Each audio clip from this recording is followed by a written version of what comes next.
歡迎各位收睇周一長談，我係你哋呢一集嘅節目主持人梁英年。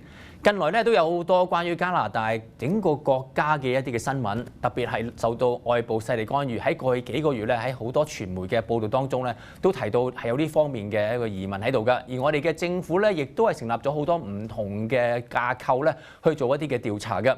咁而喺呢個問題上面咧，我特別咧就想睇下，身為一個嘅議員，究竟咧去點睇呢件事嘅？而喺呢個國會裏邊有上下議院啦，有上議院 Senate 啦，同埋有 House of Commons 咧就係下議院嘅。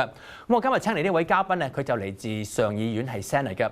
佢喺哈柏政府嘅期間咧，曾經做過咧係上議院嘅議長嘅。咁佢而家咧仍然係喺上議院裏邊咧，作為一個係反對黨嘅上議員嚟㗎。佢一直咧都好關心咧喺加拿大裏邊嘅一啲嘅事情，特別係到人權啦、自由啦、民主啦呢一方面嘅倡議嘅。咁佢咧喺最近亦都提出咗好多嘅私人嘅議案啦，係同呢方面有關嘅。咁有好多人咧就話上議院究竟係乜嘢嚟㗎？喺加拿大嘅議會制度裏邊同埋加拿大整個政治架構裏邊，究竟佢有個咩嘅角色，可以做啲乜嘢嘢嘅啦？咁所以今日啦特別請嚟咧呢位嘅上議院議員咧，就係 Leung Housakos 咧，同大家係講下上議院究竟係點樣運作，同埋佢點解咁關心有關加拿大嘅人權、自由同民主嘅發展嘅。So welcome to the program, Senator Housakos. Thank you for having me on. The first question I want to talk to you is about the operation and the appointment of the senator. How do you become a senator, and what are you doing in the Senate? Well, in our democratic constitutional system, Canada is a bicameral system, and what we mean by bicameral is there's two parliamentary chambers. There's the House of Commons, and there is the Senate. Of course, the House of Commons is where Canadians elect their representatives. The Senate is a body where every time there's a vacancy, the appointment is made by the Prime Minister. So whoever is the Prime Minister, and every time there's a vacancy in the Senate, they appoint senators. And of course, like the British, like Australia, like many parliamentary democracies around the world, we have two chambers. In order for a bill to become law, it has to pass in the House of Commons, and it also has to pass in the Senate. So any law goes through the same debate, same committee review, same process in two different chambers, and it has to pass in both before it becomes law. Of course, senators represent, and they're appointed to represent their respective provinces, and that's why we say the upper chamber in our parliament is particularly a voice for regions. So Quebec has senators, British Columbia has senators, and we represent the province as a whole. The objective constitutionally is very often for the Senate to be a voice for interest groups, stakeholders, issues that don't necessarily get the attention they might deserve in the House of Commons. Now, do we have only about 100 senators in Canada? There's 105 senators. We are a small chamber compared to the 338 members of the House of Commons. There are 6 senators, for example, in British Columbia. There's more in Ontario, Quebec, and Atlantic Canada. Each Western province has 6 senators, but there's a total of 105. Okay, before we talk about the operation of the Senate, let's talk about the people that is in the Senate. The Prime Minister appoints the senators. So the Conservative Prime Minister appoint Conservatives. The Liberal Prime Minister appoint Liberal. Is that the case? That is the case. Of course, Justin Trudeau a few years ago threw out all official senators from his national caucus, and he made a promise to Canadians that he would only appoint independent senators. Of course, it's not enough just what you call yourself. Like, I'm a conservative. I'm a proud conservative. I'm honest about it, transparent. I give speeches defending conservative values. I vote defending conservative principles. Trudeau appointed senators. Very many of them come from the Trudeau Foundation. Many of them have been former political donors to the Liberal Party, and they show up to the Senate all of a sudden through the last few years, appointed by Mr. Trudeau, and they say they're independent. I take exception to that, and I know some of my independent, quote-unquote, Liberal senators don't like when I call them Liberals. I don't know what they're ashamed of, but when they give speeches, they speak like Liberals.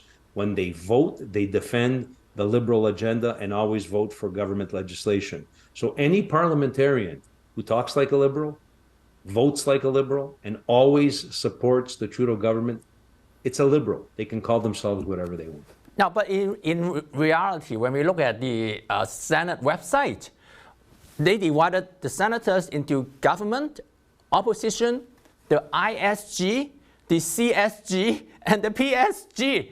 Could you tell us a little bit, what are those ISG, CSG? What are they? Ron, we're running out of letters in the alphabet. The truth is, traditionally, we've always had a government side and an opposition side. Right. Since we started with this fake independent process of Mr. Trudeau's, like I said, we have many of his independent senators joining different groups. Now, the ISG means Independent Senate Group. It's the vast majority Trudeau appointees who 98% of the time vote for Trudeau government legislation.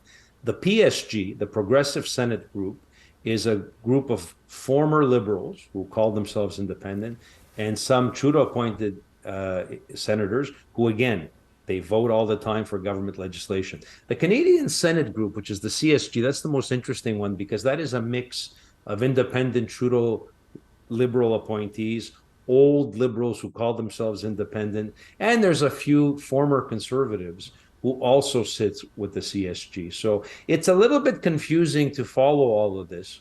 But at the end of the day, sir, you know, in Parliament, you either support what the government does or you oppose what the government does. And the only group that consistently has opposed the Trudeau government has been the Conservative Senate group.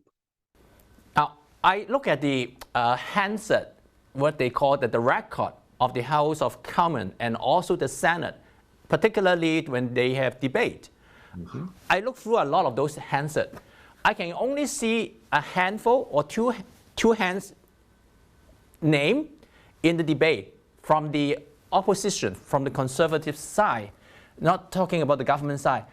Are all the senators, even in the opposition side, they all go to debate and oppose what the government proposed or even discuss what has been proposed? Well, the way it works is it depends. You have a sponsor of a piece of legislation, a bill, and you have a critic of the bill. And they're usually the two individuals that have the most speaking time. The person in favor of the law, the person against it, they get 45 minutes at each section of the debate. So you will see in Hansard, for example, on Bill C-11, where I am the critic on the bill, I will be taking the leadership role in that on behalf of the opposition. You would have seen Senator Dawson, who is from the Progressive group, a Liberal appointee who is in favor of the bill. So they become the senators who are the protagonists in the debate. But every single senator is free and has the right to engage and to participate in any debate on any bill at any reading. Oh, so it's not like in the House of Commons when it is the debate time, the government side and the opposition side, they assign people to do the job during the debate time. We do assign, but in the Senate, you have the added privilege to be able, every single senator can speak on any and every single motion and bill. And that is one of the beauties of the Senate. It's really a tremendous privilege, and it's unique compared to most parliamentary bodies where the voice of the minority, the power or the influence or the privilege of every single senator is much greater in the Senate than it is in the House or any other parliamentary body in our Westminster system, which makes it such a special and unique place to serve. I, as a senator, have the privilege where I can speak on every single motion and every single bill before there's a vote. Wow, so it looks like a senator has more leeway or more freedom or maybe even more power to speak on different motions from the government. But from the constituency or from Canadians' point of view, when we have some idea of what is going to happen, we can talk to an MP in their office. I haven't seen any senator's office at all. So how can we contact the Senate? Oh, all you have to do is I encourage people to go on the Senate of Canada website, and every single senator has a website. Every single senator has an email address, and every single senator has an office on Parliament Hill. Feel free to reach out. I take pride in the fact that I and my staff return every single query we get by email, by telephone. We are not an elected body. We're an appointed body, but nonetheless represent the democratic constitutional nature of our system. And every senator, we are obligated to speak and represent all Canadians, but particularly Canadians in our provinces that we speak for. Oh, that's good to know. So we can go to the website of each senator if you want to talk to them directly and get their reply. Although you don't have an office just like an MP, but we can go to your website, or when we go to the Ottawa, we can go to visit your parliament office. Ronald, you're absolutely right, and this is an important point. You're right, many Canadians don't know that, but the Senate is just one other chamber, another parliamentary body which affords the opportunity to Canadians to be heard. And that's why very often there'll be a law that's being debated in the House and passed, sent over to the Senate. If some Canadians felt they weren't represented properly, if some Canadians felt they didn't have an opportunity to go and speak and make representations at the House side, they have that second opportunity in the Senate, and vice versa. Sometimes a bill will start in the Senate and then go over to the House. The forefathers of Confederation, who of course copied the British parliamentary system, which many democratic chambers are bipartisan, are bicameral. It affords Canadians that opportunity to be heard when they think one or the other chamber has let them down. Now, from the biography given out by the Senate and from what I can see in the debate in the House of Commons, you are a staunch defender of human rights, democracy, and freedom. Now, let's talk about your interest in the Senate. You have several proposed bills as an opposition senator. One of the bills is called S237. It's been sitting in the Senate for over a year. Yes. And now the government of Justin Trudeau have Medicino, the public safety minister in BC, talking to the community about the proposal of a foreign agent registry. You have the similar proposal in the Senate for over a year and it's going nowhere. Could you explain to us what is the difference between a bill proposed from the Senate and why is it not going anywhere? And then suddenly the government is proposing another government bill similar to what you proposed, and it's going around the country to ask for opinion from the communities. Thank you for this question. S237 is a bill, you're right, I tabled in the Senate over a year now, 15 months ago, actually. And I call it the Kenny Chiu bill. Essentially, S237 is the old bill by Member of Parliament, British Columbia Member of Parliament Kenny Chiu, calling on the Government of Canada to put into place a foreign registry, compelling foreign governments to register when they try to influence our democratic institutions, government agencies, senior civil servants in any capacity whatsoever. We have all seen how there has been a nefarious ongoing attempt on the part of the communist regime in Beijing in order to influence our industry, to influence our institutions, and many very, very disturbing allegations about how Beijing and the CCP have engaged in trying to influence now 2 or 3 successive elections in our own country. The Kenny Chiu bill was blocked at every turn by the Trudeau government, denigrated, belittled. Many in the Liberal Party and the Liberal propaganda machine have attempted to make this look like it's an anti-Asian bill of some sort, which are false lines that are being perpetuated by the communist mainland China regime. Kenny Chiu, of course, was defeated in the last election in a very, very close race. Many believe in part because of foreign influence in his riding. So I felt it important to table the bill in the Senate, S237.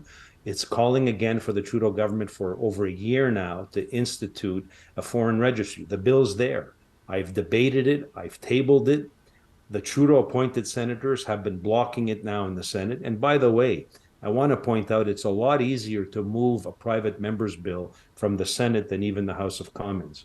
If there was a consensus on the part of the Trudeau senators, who right now make up the majority in the Senate, we can pass this bill in a matter of less than a week and get it over to the House of Commons. So when Minister Mendicino and Justin Trudeau have called for a study of a foreign registry, and they're going now on public consultations. It's hypocrisy of the worst form. It's another attempt on the part of this Trudeau government in order to stall what is badly needed. And the question is, why are they stalling every attempt that we have made for transparency and accountability when it comes to foreign influence? That's the real question. What is it that Prime Minister Trudeau and his government are hiding when it comes to this issue? Now, in your explanation, you already give part of the answer. Your proposed bill has been sitting in the Senate for 15 months because you cannot get unanimous support from the other senators. And in one of those debates, I saw the argument from one of our BC senator, Yun Pao Wu. He's afraid that your proposed bill discriminates against the Chinese, and it looks like he doesn't want to have such a registry. Can you just very summarize what is his argument and what is his concern about why he thinks it is a discrimination bill? I believe that Senator Wu at every turn continues to be an apologist for the CCP. I've said it in debate. I've said it on the Senate floor. He continues to try to draw parallels with Bill S-237 or Kenny Chu's bill with Asian racism, which is completely ludicrous. Actually, this bill is designed to protect Canadians of Asian background, of Chinese background that are being intimidated, manipulated, cajoled, and threatened by this foreign regime on our own Canadian soil. For me, a Canadian is a Canadian, and there's absolutely no authoritarian regime around the world who has the right to come and to threaten Canadians of Chinese descent or Persian, Iranian Canadians who are being threatened here all the time by their regime.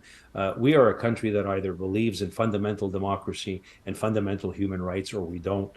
And questions have to be answered again. Why does Justin Trudeau have this propensity to prop up, defend, and bury his head in the sand when it comes to authoritarian regimes? Senator Wu, and I'm disgusted by this, is one of the senators who led the debate in the Senate to vote against the motion, recognizing what's going on to Uyghur Muslims in China as a genocide.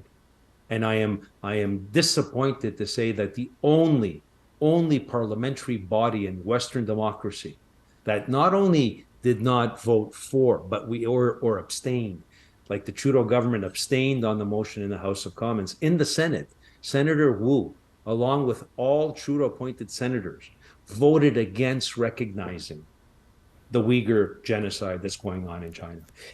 Senator Wu in debate got up and actually drew parallels between what's going on to Uyghur Muslims in China and, of course, the terrible, dark historical fact of what happened to our Indigenous people in Canada.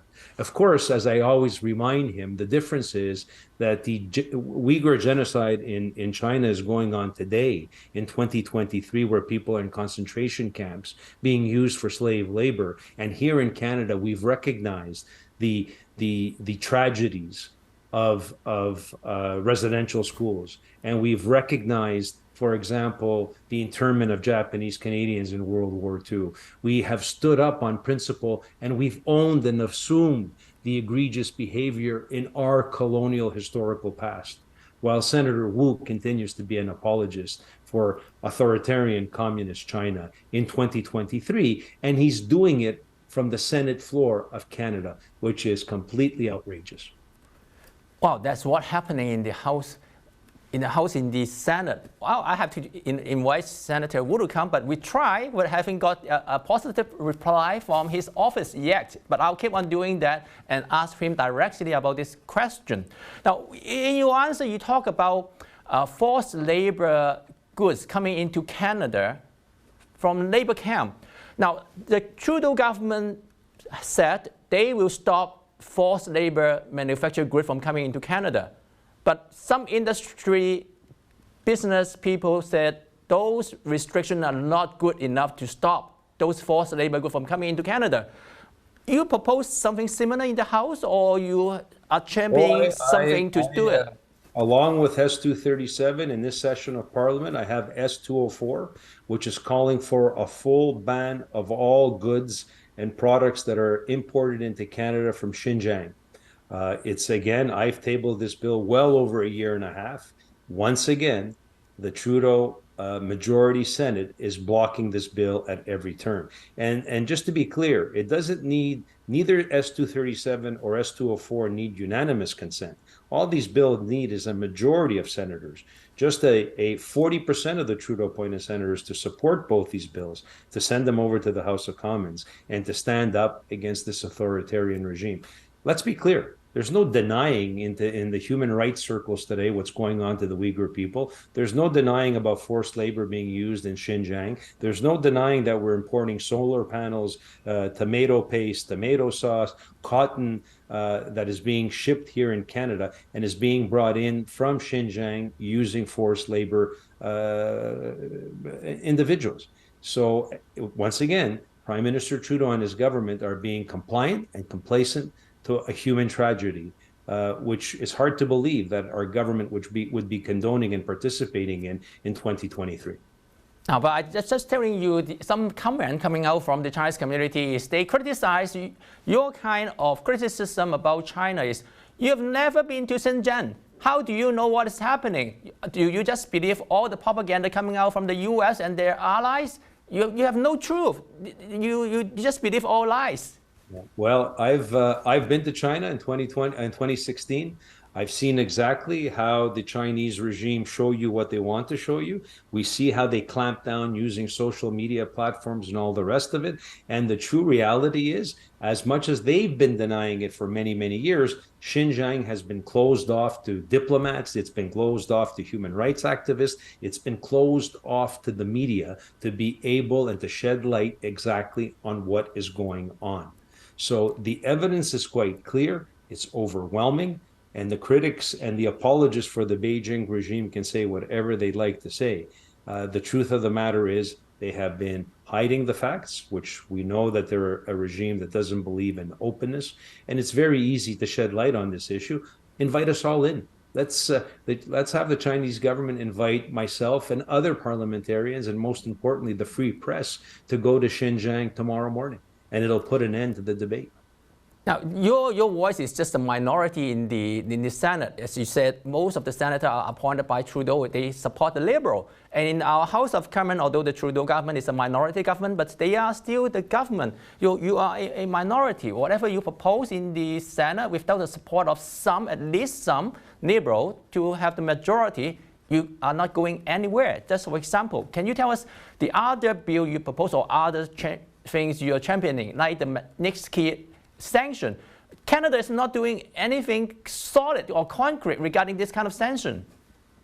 Well, look, that's just another example where the Trudeau government, they have a tool at their disposal, the Magnitsky Act, which is an act that they can, of course, list officials who are perpetrators of a lot of these human rights violations.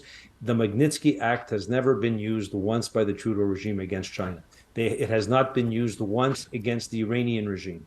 At every turn, he refuses in order to implement this tool and other tools at his disposal to take action against authoritarianism.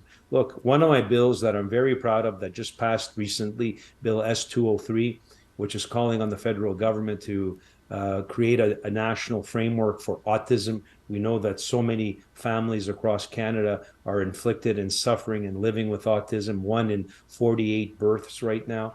We tabled that bill, passed that bill in less than a year from the Senate and the House of Commons unanimously.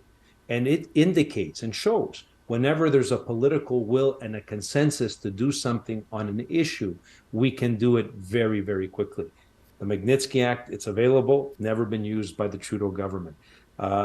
My bill on S237, the Kenny Chiu bill, the Trudeau government has been procrastinating on it for a year. It's been actually many years that Kenny Chiu tabled it in the House of Commons, and they keep putting it on ice. And now the Trudeau government says, well, we're having consultations. Well, what kind of consultations do you need? In the meantime, the Chinese regime is spying on Hydro-Quebec. There was an official arrested a few months ago for spying. We know there's an investigation going on for the CCP spying in the Winnipeg virological lab at the highest levels. Of course, we saw way back what intellectual property theft by the communist regime, the end result on a Canadian company like Nortel, where all its intellectual property was pillaged by the regime in Beijing, to the point where Nortel, which was a beautiful flagship gem of our country, was brought to its knees and destructed. Now, the media and the public has been talking about the foreign interference of our democratic institution, particularly our election in 2019 and 2021. The Trudeau government has implemented something to do the investigation and appointed a special rapporteur. So what do you think? Is our government doing enough to deal with the issue, or they're trying to hide something?